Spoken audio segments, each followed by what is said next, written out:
Residency સ્કૂલમાં અભ્યાસ કરતી 4 વિદ્યાર્થીનીઓએ સ્કૂલ દ્વારા રંગભવન ઓડિટોરિયમ ખાતે યોજાયેલ અષ્ટમ આરંગેત્રમ પ્રસ્તુત થયું હતું।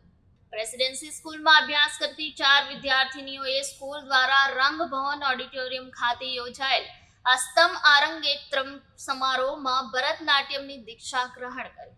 આ પ્રસંગે કાર્યક્રમના મુખ્ય સ્થાને ઉપસ્થિત સુવિખ્યાત નાટ્યકાર ડોક્ટર હેમાબેન શુક્લ તથા મુખ્ય મહેમાન પદે કવિયત્રી અભિનેત્રી યામિનીબેન વ્યાસ ઉપસ્થિત રહ્યા હતા।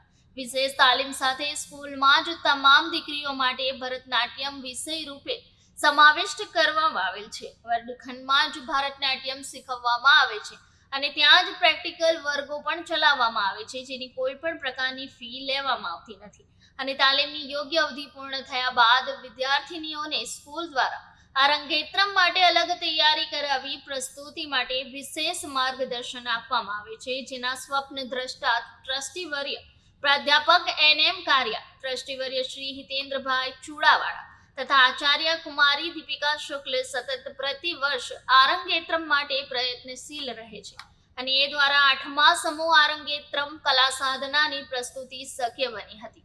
આ ઉત્તમ કલા સાધના દ્વારા દીકરીઓ પોતાની તપશ્ચર્યા સિદ્ધ કરીને ભવિષ્યમાં પોતે પણ અન્યોને તાલીમ આપવાનો કસબ સિદ્ધ કરી આર્થિક રીતે પગભર થઈ શકે। પ્રેમ પરખ અને પ્રોત્સાહનના સૂત્રને મુદ્રાલેખ બનાવી સતત વિદ્યાર્થીનીઓના હિત ચિંતન રૂપે સ્કૂલના સમયપત્રકમાં સહ અભ્યાસી પ્રવૃત્તિઓને સમાવિષ્ટ કરવામાં આવી છે, જેના વાલીઓ અને વિદ્યાર્થીઓએ વધારાનો સમય ફાળવવો ન પડે, અભ્યાસ માટે પણ બાળક પૂરતો સમય ફાળવી શકે, પરિવાર સાથે યોગ્ય સમય આનંદથી વિતાવી શકે।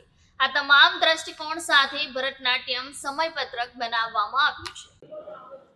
Natubhai Kariya, trustee presidency school. આજે પ્રેસિડેન્સી સ્કૂલનો 8મો આરંગેત્રમ કાર્યક્રમ સમારોહ છે, જેમાં 4 દીકરીઓ આજે પોતે દીક્ષા લઈ રહી છે ભરતનાટ્યમની।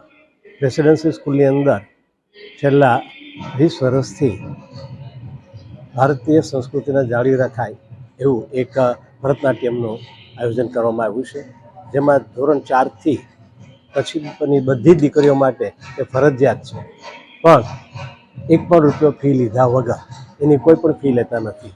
હા, વાલીઓએ એનો ડ્રેસ બનાવવો પડે છે અને દર વર્ષે એની પરીક્ષા પણ લેવાય છે અને જે વાલી ઈચ્છતા હોય કે એમની દીકરીની દીક્ષા લેવડાવી છે એ લોકો આ રીતે આરંગેત્રમ કરતા હોય છે। આ 8મો કાર્યક્રમ છે અને અત્યાર સુધીમાં લગભગ 38 દીકરીઓએ આ રીતની દીક્ષા ગ્રહણ કરેલી છે અને એનો અમને આનંદ છે। એક સમય છે અત્યારે મોડર્ન યુગમાં ડાન્સ, હિપહોપ ને એ બધું કરવું છે, ત્યારે શાળા દ્વારા એવું કેવું મોટિવેશન આપવામાં આવે છે કે બાળકો ભરતનાટ્યમ જેવી ભારતીય પ્રાચીન સંસ્કૃતિ તરફ વળે? એ પાશ્ચાત્ય સંસ્કૃતિમાંથી બાળકો આપણી સંસ્કૃતિ જાળવી રાખે એ તો મુખ્ય હેતુ છે।